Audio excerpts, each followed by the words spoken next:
dipanggil oleh Tuhan, sehingga kami sampai berita itu kepada kami pada hari Senin tanggal 14 dan jam 9 ataupun setengah 10, bahwa berita itu sampai kepada kami bahwa abang kami telah dipanggil oleh Tuhan. Maka dengan itu kami bersama dengan Bapak Pendeta kita akan pergi pulang hari Kamis yang lalu, dan kami boleh sampai di Kuala Namu dengan pertolongan Tuhan. Dan hari Jumat pagi kami berangkat ke Pasuruan, dan hari Sabtu kami melakukan acara pemakaman, dan hari Minggu kami boleh pulang dari sana dan pemakaman, dan kami boleh melakukan itu sampai jam 8 malam sampai di sana berangkat dari gereja. Dan saya merasa sudah begitu capek, mungkin Bapak Pendeta pun sudah capek juga, semua capek. Tapi apa boleh buat, itulah yang terjadi di kampung dengan acara adat yang mereka lakukan dan berjalan dengan baik, dan semuanya itu oleh karena doa-doa Bapak Ibu Saudara sekalian, sehingga pada hari ini kami boleh tiba, bahkan kita boleh beribadah bersama-sama. Jadi kami 10 bersaudara, 4 telah dipanggil oleh Tuhan, tidak pandang umur, muda, setengah tua, bahkan tua. Dan itulah sesuatu hal yang harus kita pikirkan tentang hidup ini, supaya kita jangan terlalu larut di dalam kehidupan itu, pun pasti akan menghadap ke sana. Maka hari ini firman Tuhan yang datang kepada kita yang terambil dari kitab 2 Korintus 2 ayatnya yang ke-15 sampai dengan ayat ke-16. Kita boleh sama-sama membaca firman Tuhan ini. Kitab 2 Korintus 2 ayat yang ke-15 sampai dengan ayat yang ke-16. Kalau sudah ditemukan katakan amin. Amin. Kita boleh baca di dalam hitungan yang ketiga. 1, 2, 3. Sebab bagi Allah kami adalah bau-bau dari Kristus di tengah-tengah mereka yang diselamatkan. Dan bagi yang pertama, bau kehidupan yang menghidupkan. Tetapi siapakah yang sanggup menunaikan tugas yang demikian? Puji Tuhan. Firman Tuhan ini yang disampaikan oleh Rasul Paulus tentang sebuah pelayanan di dalam Kristus Yesus. Sesudah terpanggil dia menjadi seorang hamba Tuhan, maka dia berbicara tentang bau harum. Saudara-saudara yang Tuhan kasihi, bau harum ini adalah bau yang menenangkan. Bau harum, parfum. Ketika kita memakai parfum, itu menenangkan. Mau menggoreng sesuatu hal kukus, enak, menenangkan, tidak menyakitkan.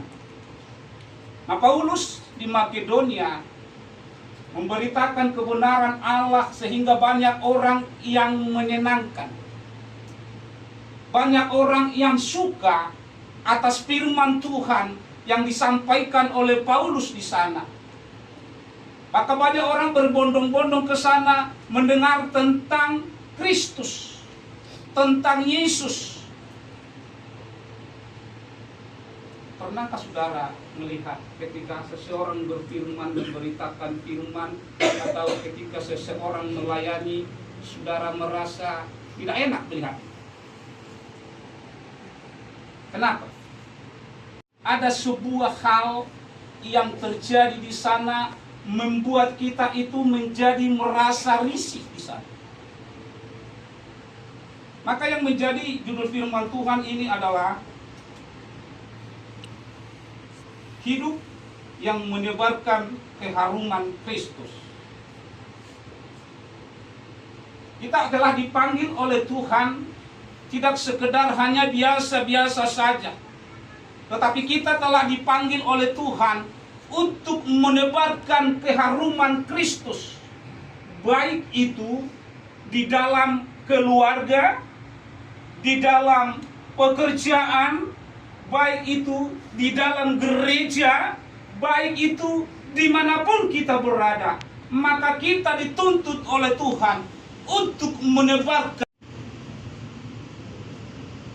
Saudara-saudara yang Tuhan kasih, bagaimana untuk menyebarkan keharuman Kristus itu? Yang pertama, Bapak Ibu Saudara yang Tuhan kasihi, adalah dengan perkataan yang membangun. Efesus 4 ayat 29.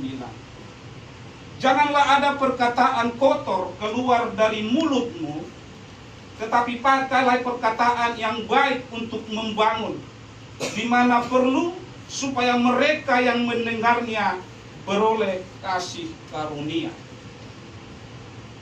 Jadi orang-orang yang telah dipanggil oleh Tuhan menjadi orang-orang yang perkataan yang membangun.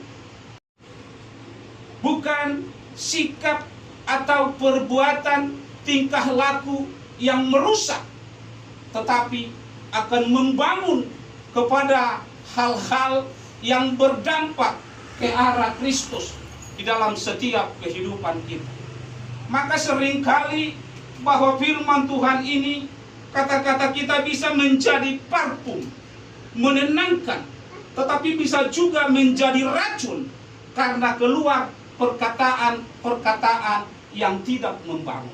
Jadi Paulus di sana, mereka hadir di tengah-tengah kota Makedonia itu menjadi orang-orang yang menenangkan di sana, membuat sebuah perubahan, mengajari mereka agar mereka benar-benar hidup atas panggilan Tuhan, menjadi berkat, menyinggung perasaan mereka. Tetapi kita adalah orang-orang yang dipanggil Tuhan, adalah orang-orang yang perkataan yang membangun. Dan yang kedua adalah bagaimana menebarkan keharuman Kristus itu dengan tindakan kasih. Yohanes 13 ayat 35. Dengan demikian semua orang akan tahu bahwa kamu adalah muridku, yaitu jika kamu saling mengasihi. Saudara-saudara yang Tuhan kasih, untuk menebarkan keharuman Kristus itu, bahwa kita harus dituntut untuk saling mengasihi. Kasih tidak bisa dipalsukan. Saudara-saudaraku, kasih yang timbul dari hati yang paling dalam adalah kasih yang murni. Bukan kasih yang pura-pura. Bukan kasih yang hanya menenangkan sementara saja. Tetapi kasih yang selalu membangun. Kenapa Bapak Ibu Saudaraku Tuhan miskin? Jikalau kita sudah satu di dalam Tuhan, harus seperti itu. Kekuranganmu itu kekurangan saya. Nah, begitulah kasih, sehingga kita dengan saudara kita, mulu saudara tai adong dengan masalahna, di masalah. Maka kita harus mengambil sebuah solusi di sana untuk menyelesaikan ini dengan kasih daripada Tuhan yang tidak merusak ataupun menghancurkan setiap hubungan antara satu dengan yang lain. Oleh sebab itu Bapak Ibu Saudara yang Tuhan kasih, bahwa kita adalah orang-orang yang telah dipanggil oleh Tuhan untuk menebarkan parfum rohani, untuk menebarkan hal-hal yang positif, untuk melakukan hal-hal yang membangun, yang tidak merusak atau merusak hal-hal yang lain. Oleh sebab itu Bapak Ibu Saudaraku yang Tuhan kasih, dan malam hari ini kita adalah orang-orang yang satu di dalam Tuhan. Kita adalah murid-murid Tuhan, untuk kita senantiasa untuk saling mengasihi. Puji Tuhan. Dan yang ketiga adalah dengan hati yang murni dalam pelayanan. Kolose 3 ayat 23. apapun juga yang kamu perbuat, perbuatlah dengan segenap hatimu seperti untuk Tuhan. Melayani bukan untuk dilihat oleh orang. Jadi supaya kita, pelayanan ini adalah pelayanan untuk melayani Tuhan dengan segenap hati kita. Hidup kita sebagai persembahan harum bagi Allah. Karena orang banyak melayani yang salah. Sehingga apa? Menjadi jatuh. Membuat orang akan banyak yang tersinggung. Tetapi pelayanan ini adalah persembahan yang harum untuk kemuliaan Tuhan. Murni, tidak ada di sana mementingkan diri sendiri, tetapi sungguh-sungguh untuk memuliakan Tuhan.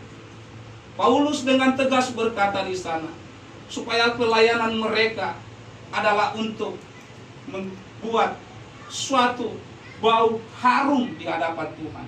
Bau yang menenangkan untuk Tuhan. Sehingga kita semua dipanggil oleh Tuhan dari setiap pelayanan kita yang berbeda-beda. Adapun kita orang-orang yang tahu untuk memuliakan Tuhan lewat talenta yang Tuhan berikan kepada kita. Marilah kita itu untuk melayani dengan hati yang murni untuk memuliakan, memperbesar kerajaan Allah. Jikalau kita adalah orang-orang yang dipakai oleh Tuhan untuk memberi, marilah kita beri itu dengan hati yang tulus, tanpa ada di sana hal-hal yang lain di hadapan Tuhan.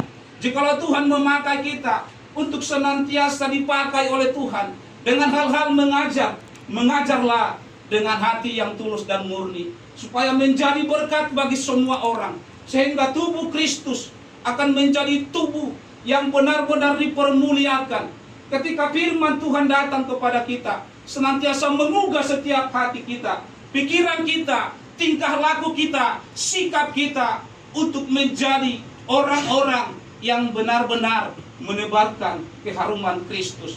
Bukan menebarkan hal-hal keegoisan akan dunia ini. Satu tujuan kita, di saat Tuhan memakai kita, di saat Tuhan memberikan sebuah talenta bagi kita, mari kita itu berikan untuk kemuliaan dan guna hormat bagi Tuhan. Haleluya. Dalam hari ini, siapapun kita hari ini, mari kita datang kepada Tuhan dengan hati yang benar-benar mau, tanpa ada embel-embel di sana.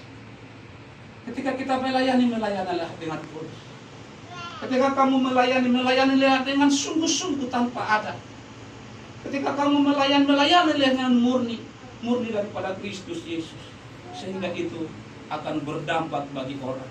Ketika orang datang kepada kita, maka mereka mencium suatu parfum rohani yang senantiasa berdampak bagi datang yang kepada kita. Dan hari ini kita telah dipakai oleh Tuhan, dipanggil oleh Tuhan untuk menjadi parfum rohani. Jadilah kita menjadi parfum rohani di tengah-tengah keluarga kita. Kenapa sering keluarga tidak mau? Karena kita tidak bau harum, tidak menenangkan Kristus di hadapan mereka. Sering kita katakan seperti itu. Ada kata-kata yang tidak enak sehingga membuat mungkin suami ataupun istri Tuhan. Nah, hal-hal inilah yang perlu kita jaga, menjadi orang-orang panggilan Tuhan, untuk kita membuat sebuah dampak di sana yang senantiasa membawa mereka untuk ikut serta menyebarkan keharuman Kristus itu. Di pekerjaan juga seperti itu, di gereja juga seperti itu. Bahkan dimanapun kita berada, kita harus berbau harum, menenangkan. Sekalipun itu akan berat kadang, karena firman Tuhan berkata di dalam ayat yang ke-16 dikatakan di sana. Kita boleh sama-sama membaca. Bagi yang terakhir, 1, 2, 3. Bagi yang terakhir kami adalah bau kematian yang mematikan, dan bagi yang pertama bau kehidupan yang menghidupkan. Tetapi siapakah yang sanggup menunaikan tugas yang demikian? Jikalau kita menerima bau keharuman Kristus akan menjadi kehidupan bagi kita. Jikalau kita menolak, maka ini menjadi kebinasaan. Jadi saya percaya kita semua yang hadir hari ini adalah orang-orang yang mau menerima keselamatan itu. Orang-orang yang mau menerima bau harum itu, yang mau menenangkan itu, sehingga membawa kita kelak kepada surga yang mulia. Yesus berbicara kepada kita malam hari ini, biarlah kita lakukan ini dengan hati yang murni, dengan hati yang tulus, sehingga bau Kristus itu boleh nyata di dalam hidup kita, sehingga banyak jiwa-jiwa yang akan dimenangkan. Haleluya, haleluya, amin. Kita mau